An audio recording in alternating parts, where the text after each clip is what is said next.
uno de los filósofos más influyentes de la historia, fue parte de un experimento antropológico extremo? Y nada menos que por su padre. Swing James Mill, su padre, tenía un objetivo claro: demostrar que la educación podía moldear a un genio desde la infancia.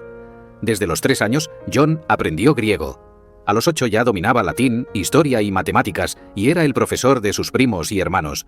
En su vida no había juegos, música popular, cuentos, no había infancia. En ningún momento se le dejó desarrollar otra actividad que no estuviese enfocada al puro saber en aras de la investigación. Su vida era estudiar y debatir. Su padre quería que fuera la prueba viviente de su teoría educativa. ¿El resultado? Stuart Mill se convirtió en un genio, pero a un alto precio. Sufrió una crisis nerviosa a los 20 años por la presión extrema de la que, como él mismo relató, nunca se recuperó. Fue una de las mentes más brillantes de la historia, pero sus ideas desafiaron al poder y pagó con su vida. Hipatia de Alejandría, matemática, astrónoma y filósofa, lideraba la famosa Biblioteca de Alejandría en el siglo IV. Desafiaba las creencias de su tiempo al apoyar la teoría heliocéntrica de Aristarco de Samos, un astrónomo de hace nada menos que 2700 años. En una época donde el cristianismo empezaba a erigirse como religión única, Hipatia se convirtió en un símbolo de conocimiento pagano y de libertad de pensamiento. Esto la hizo el blanco de fanáticos religiosos que durante el asedio de Alejandría la acusaron de herejía. En el año 415 fue brutalmente asesinada por una turba cristiana. La arrastraron por las calles, la desollaron viva y quemaron sus restos. Su muerte marcó el inicio de una época con menos luz, donde la ciencia y el conocimiento fueron mermados por siglo. ¿Sabías que Friedrich Nietzsche es considerado por algunos un símbolo del nazismo? Pues es una gran mentira. Nietzsche murió en 1900, décadas antes de que los nazis llegaran al poder. De hecho, despreciaba el antisemitismo y el nacionalismo, pilares del régimen de Hitler. Entonces, ¿por qué lo asociamos con ellos? Su hermana Elizabeth, tras la muerte del filósofo, manipuló y editó sus escritos para alinearlos con la ideología nazi. Siendo ella y su marido unos consumados antisemitas y fieles seguidores del partido nazi, entregaron y difundieron sus obras manipuladas al régimen de Hitler tras la muerte de Nietzsche. Ideas como la del superhombre, la voluntad de poder y el carácter conscientemente ambiguo de los textos del inmortal filósofo sedujeron fuertemente al partido nazi. Nietzsche no apoyó el nazismo, lo odiaría si lo conociera. Así que, la próxima vez que escuches esto, recuerda: la filosofía de Nietzsche fue distorsionada por su propia familia.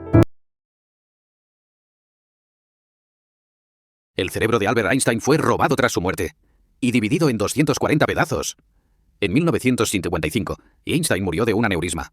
Quería ser incinerado en secreto, pero el patólogo Thomas Harvey, obsesionado con su genio, robó su cerebro, lo cortó, lo pesó y lo metió en formol, sin permiso de nadie. Harvey inyectó formol a través de la arteria carótida interna, luego colocó el cerebro intacto en un frasco de formol. Asimismo, lo fotografió en numerosos ángulos. A continuación, lo diseccionó en 240 bloques y los encapsuló en probetas del plástico colodión. Harvey pasó años guardando el cerebro en su sótano. Pero en 1978, un periodista lo descubrió. Y el mundo entero se enteró. Estudios recientes revelaron algo increíble. Marian Diamond encontró que el cerebro de Einstein tenía un número mucho mayor de células en la región parietal, la zona del razonamiento matemático. Hoy puedes ver los restos de su cerebro en el Departamento de Anatomía de la Universidad de Kansas. Jeremy Bentham, el filósofo que revolucionó el pensamiento con su utilitarismo, dejó al mundo una petición tan peculiar como impactante. Quería que su cuerpo permaneciera entre los vivos, para siempre. Antes de su muerte, Bentham redactó un documento titulado Autoiconización. En él dejó instrucciones claras. Su cuerpo debía ser preservado. Su intención no era solo perpetuar su presencia física, sino también desafiar las convenciones sociales y religiosas de su tiempo. Tras su fallecimiento, su amigo, el Dr. Thomas Southwood, llevó a cabo el embalsamamiento, pero hubo un problema. La técnica de preservación para su cabeza falló, dejándola en un estado poco presentable. Para solucionar el inconveniente se creó una réplica de cera para sustituirla. La cabeza original fue preservada aparte, aunque con el tiempo se convirtió en un objeto de bromas entre los estudiantes de la Universidad College London, donde Bentham reside hasta hoy. En nuestros días, el cuerpo del filósofo se encuentra en una vitrina en el University College London. Aunque puede parecer macabro, Bentham deseaba que su presencia fuera un recordatorio de su filosofía: maximizar la felicidad y romper con tradiciones que consideraba inútiles. ¿Y si te dijera que Jack el Destripador no fue solo un asesino, sino parte de un plan para proteger a la élite victoriana? Según Alan Moore en From Hell, la verdad apunta a Sir William Gould, médico de la reina Victoria y miembro destacado de la masonería. Moore plantea que Gould cometió los crímenes para silenciar a mujeres que conocían un secreto explosivo: el hijo ilegítimo del príncipe Alberto Víctor con una joven de clase baja. Pero estos asesinatos no fueron solo para proteger la monarquía, sino también rituales masónicos cargados de simbolismo. Gould creía que con sus actos inscribía la supremacía del poder patriarcal en la misma arquitectura de Londres, transformando la ciudad en un espacio dominado por el orden masculino. ¿Fue Sir William Gould el verdadero destripador? From Hell nos obliga a mirar más allá de los crímenes y preguntarnos, ¿quién controla el pasado y con él el futuro?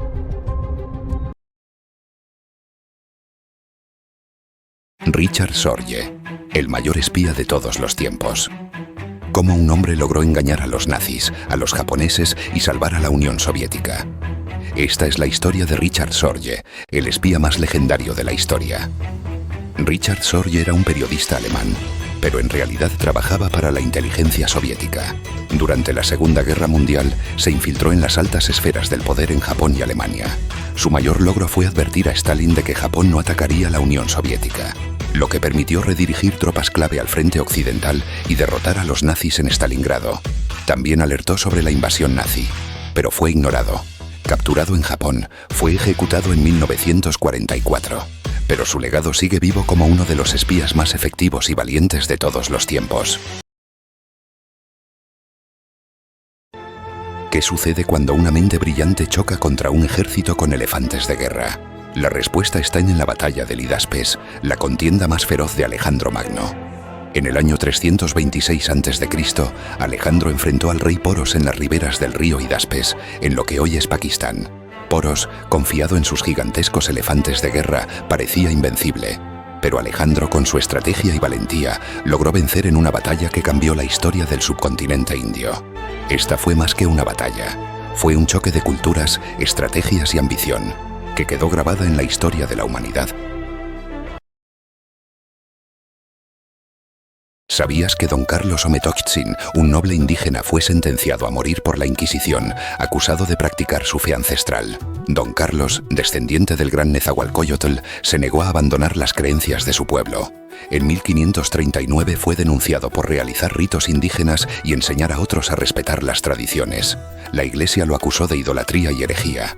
Su delito: negarse a renunciar a su identidad espiritual.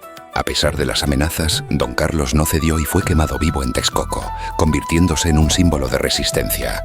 La historia de Don Carlos nos recuerda el precio de defender la identidad y la espiritualidad. Comparte este video para que nadie olvide.